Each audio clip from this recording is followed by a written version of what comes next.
Do do, yeah yeah, do do, brr, brr, do do. Hello tout le monde, j'espère que vous allez bien. Moi ça va, franchement ça va en ce moment, c'est plutôt tranquille.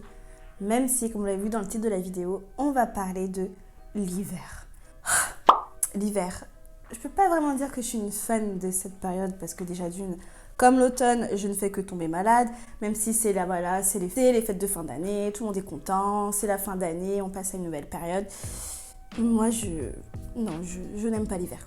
Voilà. Et du coup, j'avais envie de vous parler plutôt de comment je fais en hiver pour entretenir mes plantes. Donc, on va parler de ça aujourd'hui et c'est parti. Avant toute chose, avant de commencer, je tiens à vous remercier parce que je le fais souvent en fin de vidéo, mais là, je vais le faire en début de vidéo. Vous remercier toujours pour vos likes, vos messages, vos partages, mais pour tout, mais vraiment, merci, merci, merci du fond du cœur et j'avais envie de vous remercier sur ça. Donc, j'ai pris quelques notes quand même pour ne pas oublier et c'est parti avec le premier point. Avant de rentrer dans le vif du sujet, il y a quand même plusieurs choses à prendre en compte. Déjà, tout va dépendre de l'endroit où vous vivez, si vous vivez dans le nord, dans le sud, dans l'est ou l'ouest. Ça va dépendre aussi de comment votre appartement est exposé. Est-ce qu'il est exposé sud, est, ouest. Et en fait, il y a beaucoup de paramètres qu'il faudra prendre en compte dans la façon d'entretenir ces plantes en hiver. Moi, je vais vous parler de moi, comment je fais. Je vais vous donner quelques points, quelques points en particulier vraiment dont je fais attention en hiver. Pour la petite info, pour ceux qui ne savent pas, moi je vis en Bretagne, mais vraiment au fin fond du Finistère, donc ici.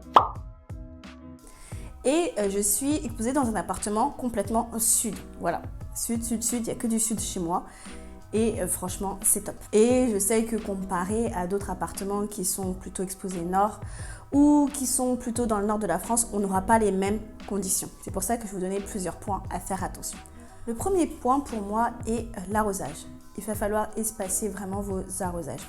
Comme forcément les températures vont baisser et aussi en termes de luminosité, on aura des luminosités beaucoup plus faibles, et votre terreau va sécher beaucoup moins rapidement. Donc moi je vous conseille, c'est quelque chose que je fais déjà de base, c'est de laisser mes substrats totalement séchés. Et aussi, point très important, si vous n'avez pas des substrats des terreaux qui sont drainants, c'est-à-dire mélangés avec de la perlite ou alors des écorces de pin, vraiment quelque chose de drainant qui va retenir l'eau, il faut en rajouter, vraiment rajoutez-y. D'ailleurs, ça me fait penser à un deuxième point, 1.2 entre guillemets, les rempotages. Moi, je continue à rempoter en hiver si nécessaire. Forcément, je le fais beaucoup moins parce que qui dit hiver dit aussi que vos plantes vont, en termes de croissance, diminuer. Et donc forcément, les rempotages, il y en aura aussi beaucoup moins.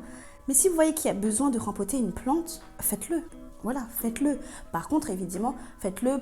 Ne le faites pas quand vous avez l'intérieur de vos appartements qui fait 10 degrés. Non, attendez qu'il fasse quand même un peu plus, on va dire 19-20 degrés, et après vous pouvez rempoter. Moi je rempote toute l'année, voilà, si c'est vraiment nécessaire, mais forcément je le fais beaucoup moins en hiver parce que mes plantes n'en ont pas forcément besoin. On passe au deuxième point. Deuxième point sur les arrosages, les engrais. Alors les engrais, donc j'en ai déjà parlé dans ma vidéo sur BioBiz, que je continue d'ailleurs à prendre. Et du coup, moi je continue à mettre des engrais, mais forcément en plus faible quantité et pas sur toutes mes plantes. J'en mets uniquement sur mes plantes qui sont toujours en croissance. J'ai beaucoup de mes alocasias ou de mes philodendrons, mes pothos aussi, qui continuent à grandir, donc à pousser pendant l'hiver. Donc eux, je continue à leur donner de l'engrais, mais il y en a d'autres où je ne donne que de l'eau, ou alors, ce que je fais aussi, si vous voulez pas trop vous prendre la tête, vous pouvez continuer à mettre un peu d'engrais, moins évidemment, mais espacer les arrosages. Au lieu de faire une fois par semaine, vous faites une fois par mois. Donc une fois en novembre, une fois en décembre, une fois en janvier, février jusqu'au printemps.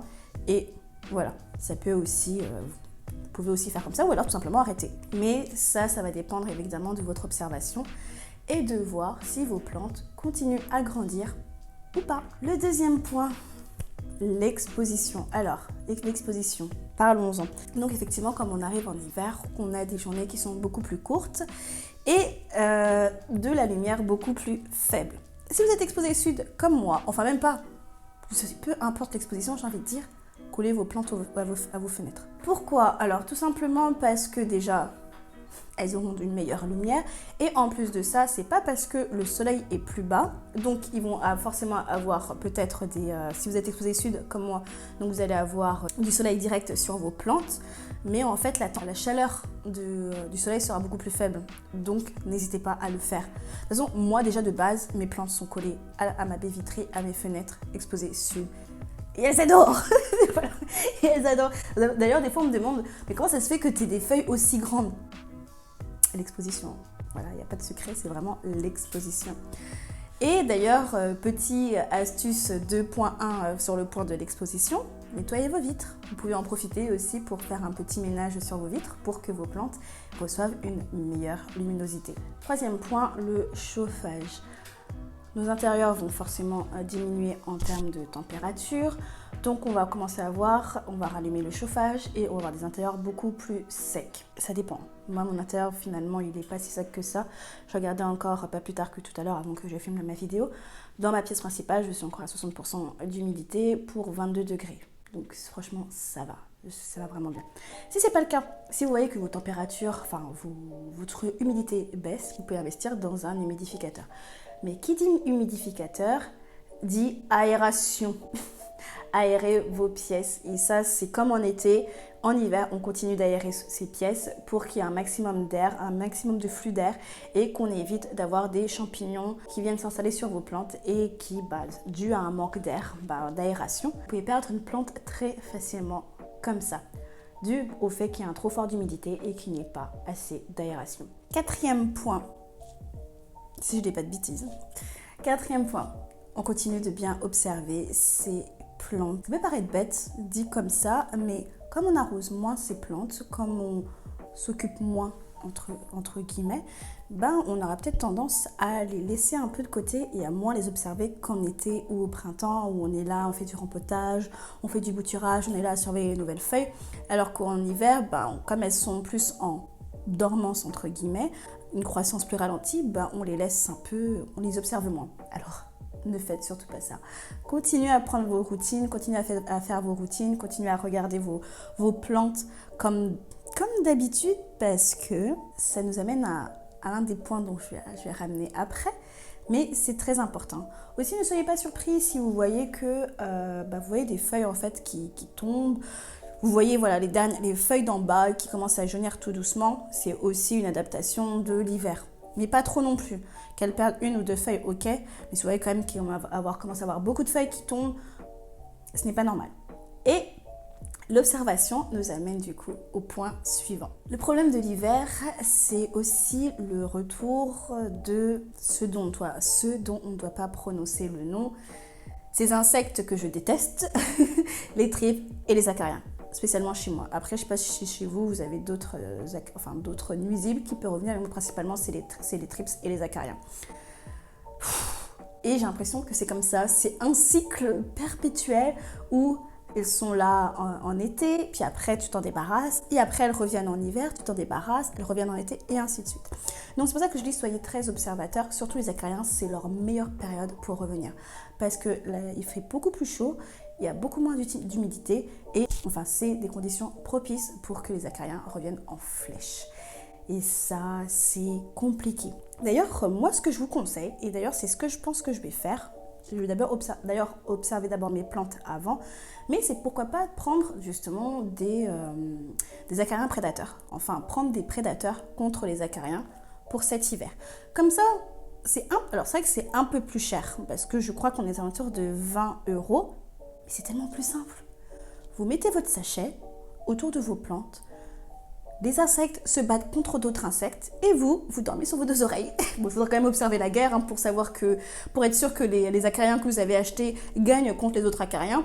Mais après, le reste, c'est quand même beaucoup plus tranquille que de se dire est-ce que je mets quand même de l'insecticide? Est-ce que ça fonctionne ou ça ne fonctionne pas? Moi, l'insecticide, j'en mets toujours, mais en été principalement. Mais là, en hiver, je dirais que j'ai envie d'être un peu plus tranquille. Donc, je pense que je vais prendre les acariens prédateurs, si évidemment j'ai des acariens, et essayer de faire une lutte beaucoup plus biologique, mais tout simplement parce que je veux être tranquille. Voilà. Et le dernier point que je veux dire, évidemment si vous avez d'autres astuces ou d'autres conseils à donner à d'autres personnes, n'hésitez pas à le mettre en commentaire. Comme ça d'autres personnes pourront lire et moi aussi je pourrai lire pour essayer d'avoir d'autres informations.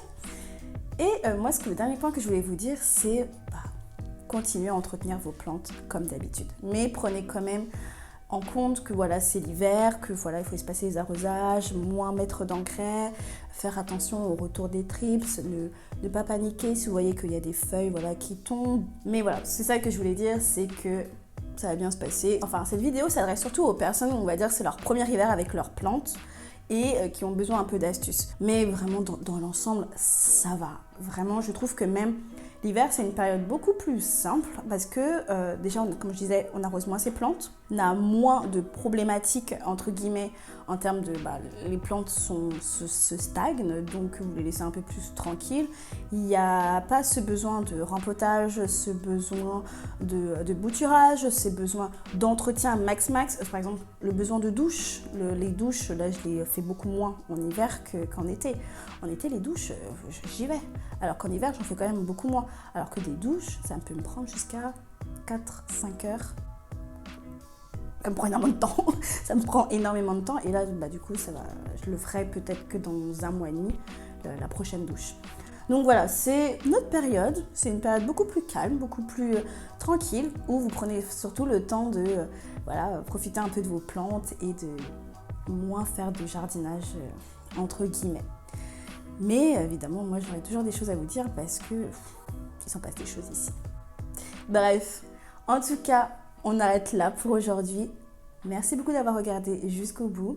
J'espère que cette vidéo vous aura plu et on se dit à la prochaine. Bye!